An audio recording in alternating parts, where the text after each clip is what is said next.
We have some guests in the studio. So to my left is Julia Muney Moore, Director of Public Art at the Arts Council of Indianapolis. And across from me is Steve Sanner, owner of Jiffy Lube of Indiana. How are you doing, sir? Doing great. Hi, new friends. Great. All right. Hi. Hi. Thanks for having us. You're more than welcome. So we got art and oil. Absolutely. Yep. There we go. There's the connection. So how many oil paintings do we have at the... See? No? No. All right, fine. Well, we know that Jiffy Lube stores around the city are actually looking a bit spiffier these days. They are. So we're welcoming Steve Sanner, CEO and owner of Jiffy Lube of Indiana, right?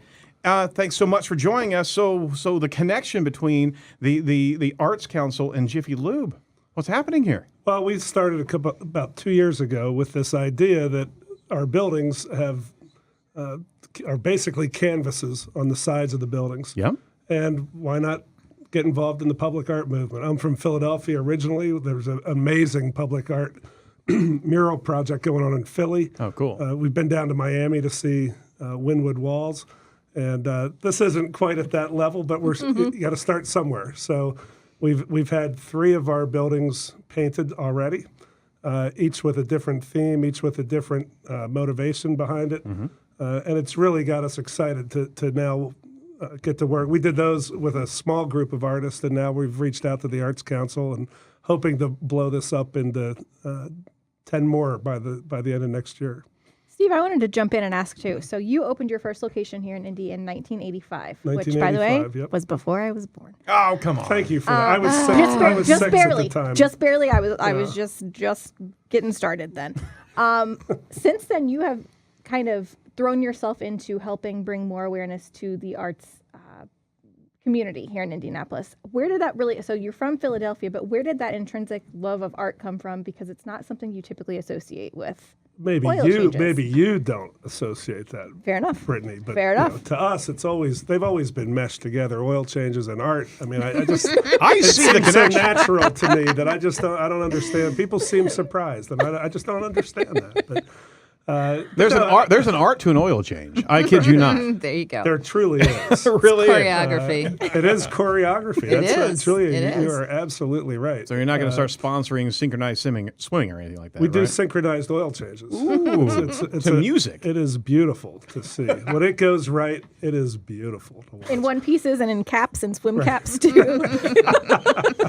There's the visual, folks. But and I think we really, we've always been about our communities. We've always been about giving back. We do a lot of work with our own people, and this just kind of stemmed. We were sitting around one day talking about public art. We've seen what the city's done, what the Arts Council's done in public art. There's so many different genres, different ways to approach public art, and we just decided we have these canvases. Let's get to work. And so I see the picture of the one that's up in Broad Ripple. Yeah, we'll talk about each one of them here in a little bit. Cool. So we've done 3, but I think we have plans for 10 more. 10 more. And hopefully to get outside of Indy. We own stores around the state. Right. And so we look to expand outside of Indy after we get through. They're really Everything pretty. here. They really are pretty. Oh, thank you. Well, I didn't do that, unfortunately, but I hope that the new ones are going to look just as good. So, Julie, the Arts Council is open to consult and advise on public art projects Absolutely. throughout the city, Yep. right? And Yep. you're eager to have a conversation with anyone about public art. Yep. Okay? I mean, so anybody's side of a building, right? Could literally be somebody's canvas. It right? really could. It really could. I mean, we work with neighborhoods, we work with business owners, we work with community groups, we work with nonprofit organizations, we work with developers, just anyone that, says, hey, what's this public art thing and how can we get into it?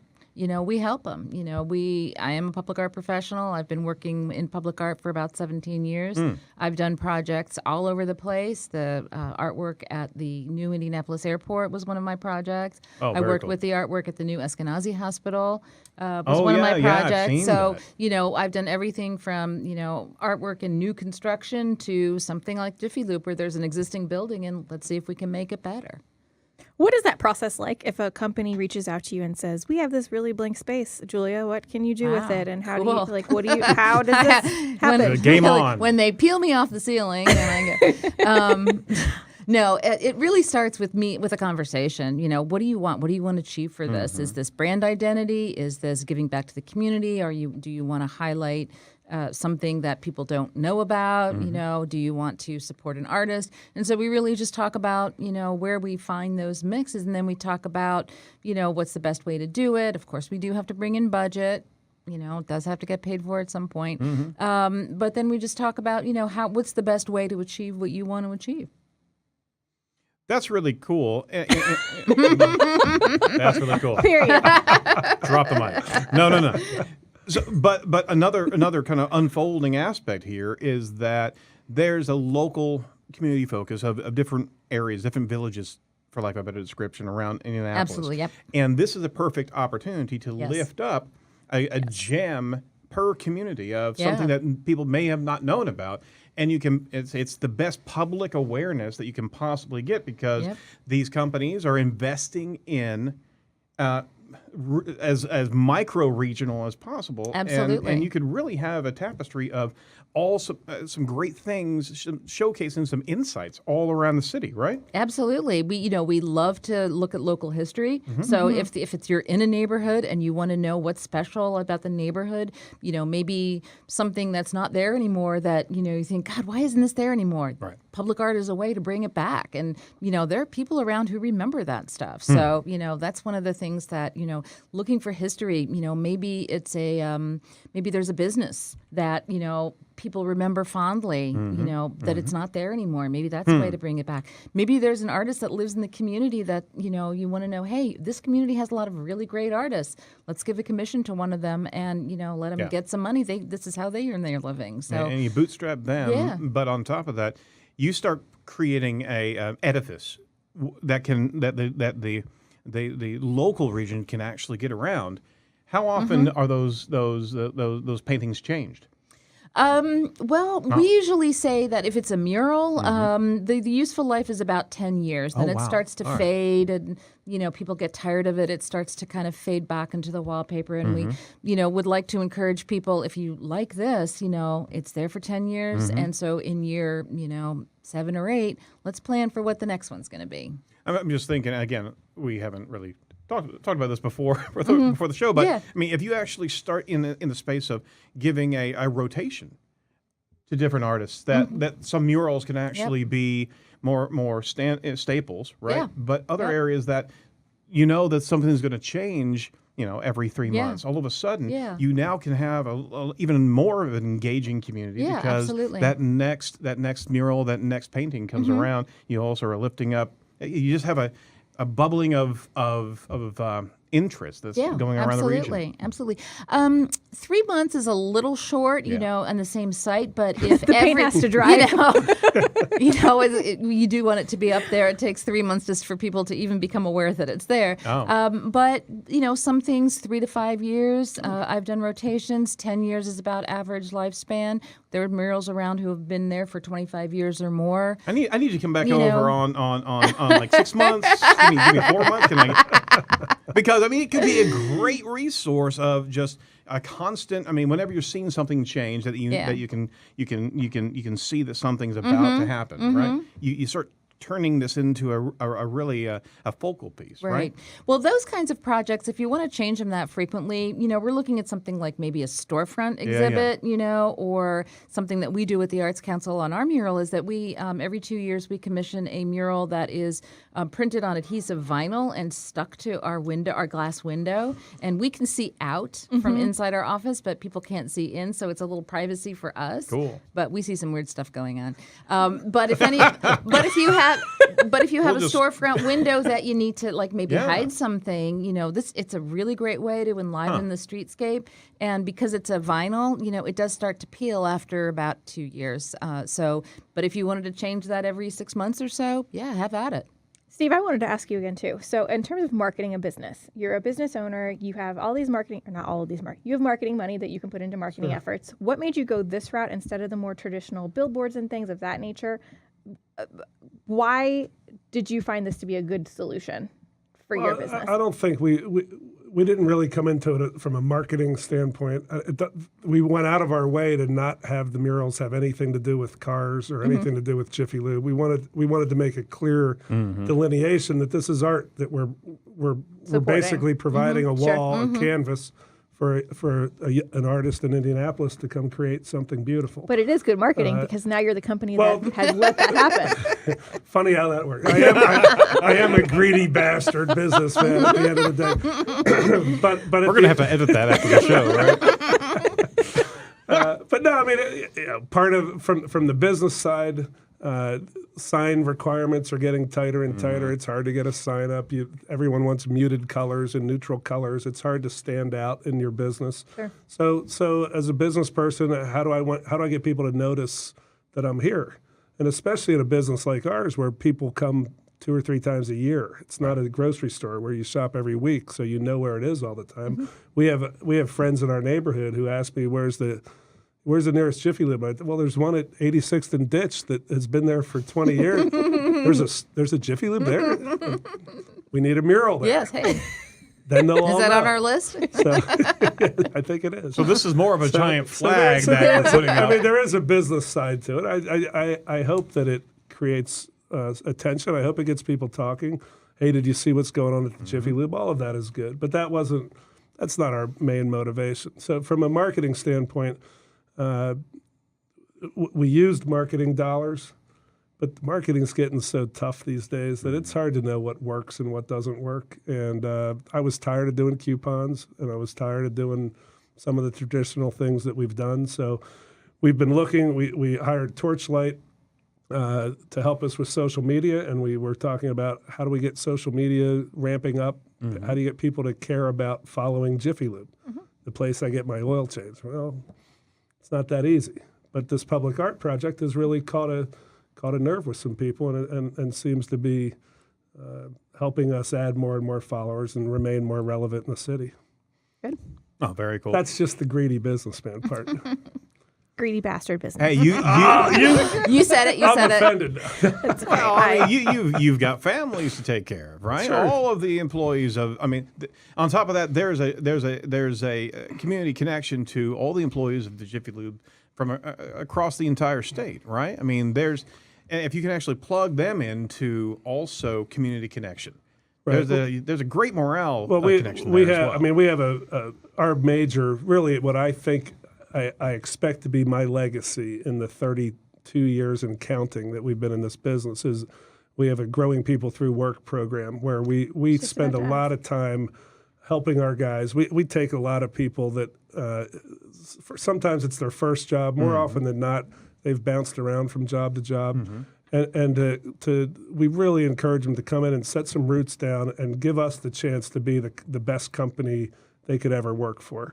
And we do first-time home buying programs for our managers. We have an interest-free loan program for anybody that gets in financial trouble that we fund ourselves and just rotate the money. That's been amazing. We've donated ourselves about $30,000, and we've given out about $180,000 because people pay it back, and it just goes back out to help. And it's $500-$600 at a time that really makes a difference in their lives. You sound like a great CEO, I have to say. That's good. Not a greedy bastard. Not a greedy bastard. I don't have you pegged for a greedy bastard. 90% great We CEO, have 10% greedy See, bastard. there's an equalizer bar there, right? We can't divorce ourselves from that all the time.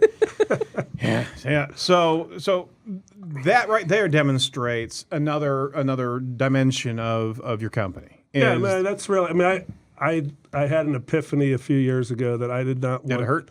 Yeah, it was painful. But I didn't want to believe that I was put here just so the cars in Indiana are properly lubricated. That was my epiphany. Like there's got to be more to life than this. God could not have just had this in mind for me. It's got to be more than lubrication. So yeah, we started the Growing People Through Work, the public art. We're on a roll. Excellent.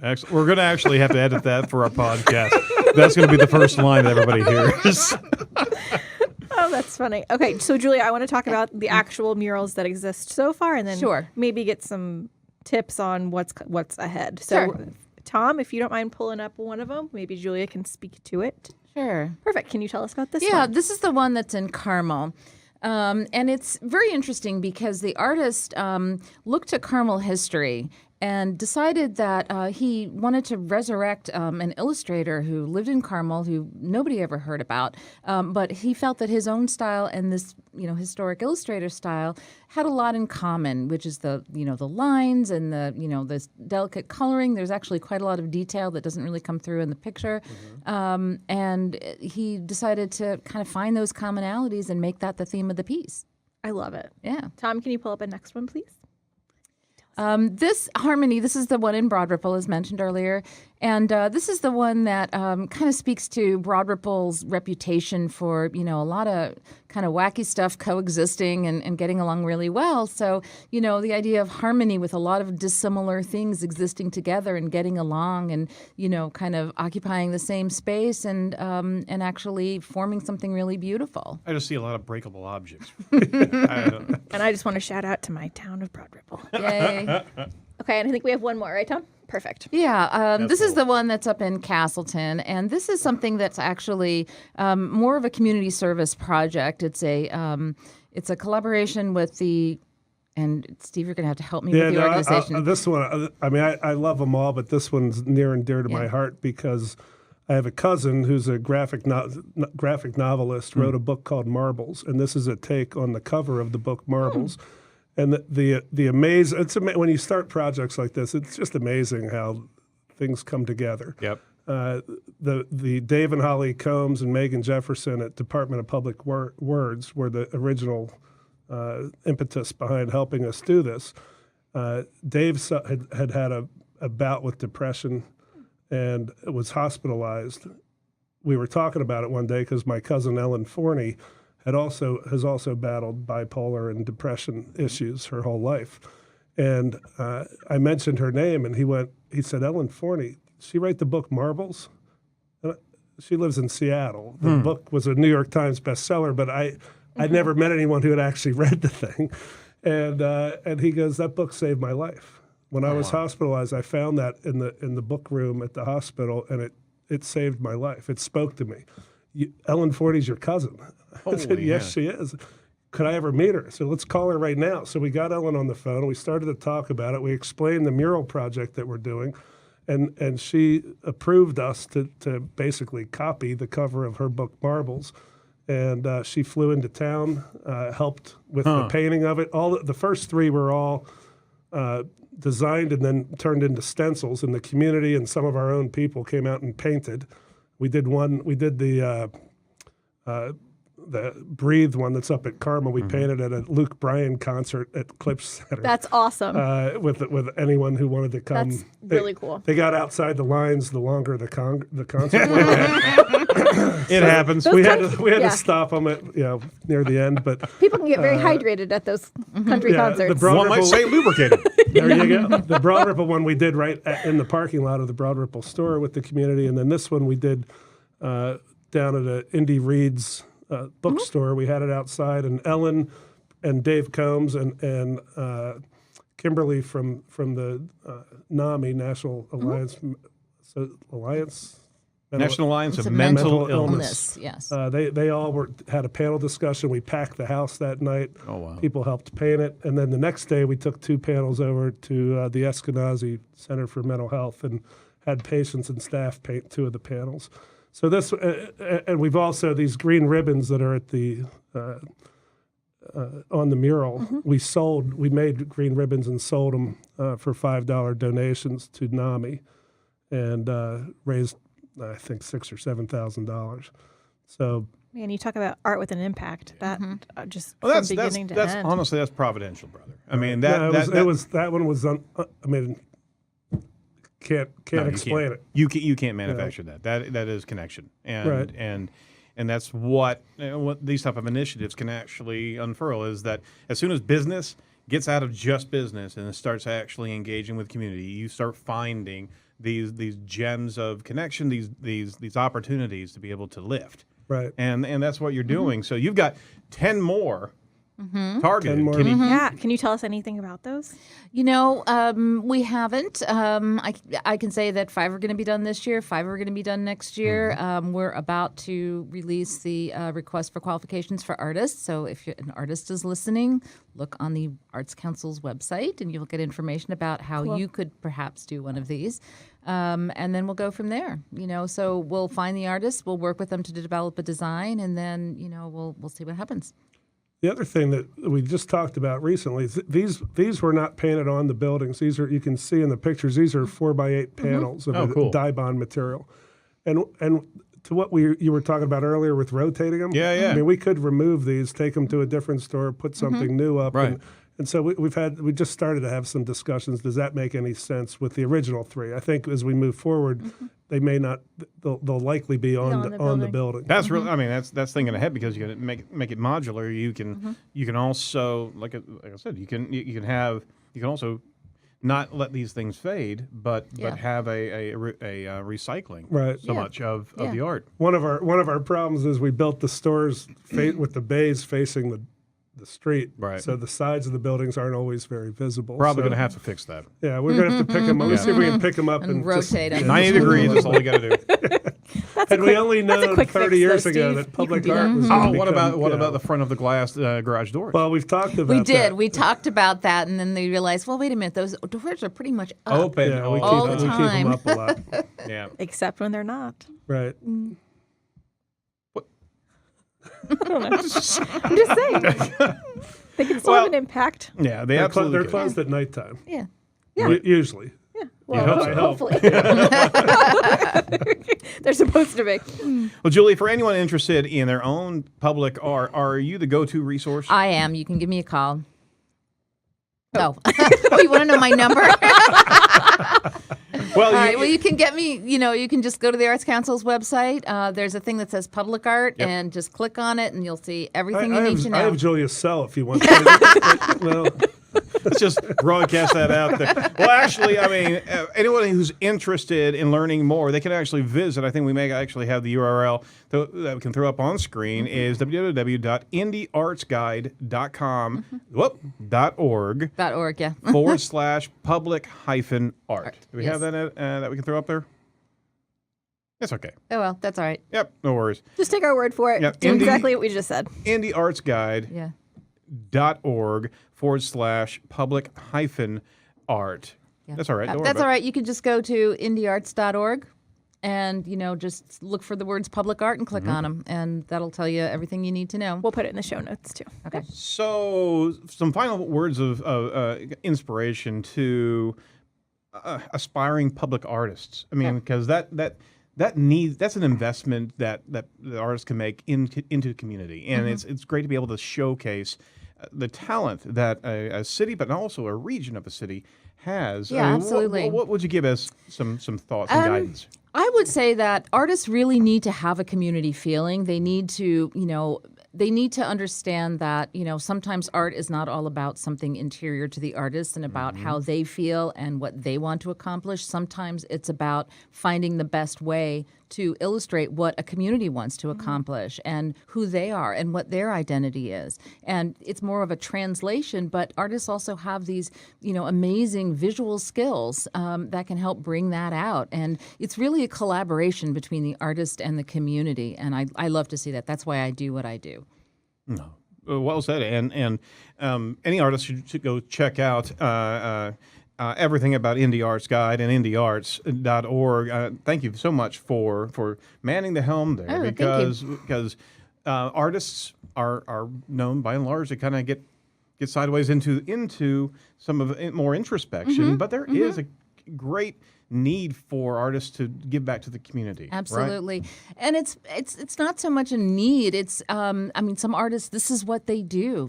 They don't, it's all about the community for them, and I love working with them. Plus, there's a lot going on in the world, and art could be a really good solution to a lot of what's going on. Oh, yeah, here. absolutely. It's a way to get issues in a way that no one ever expected, and, people connect to art emotionally.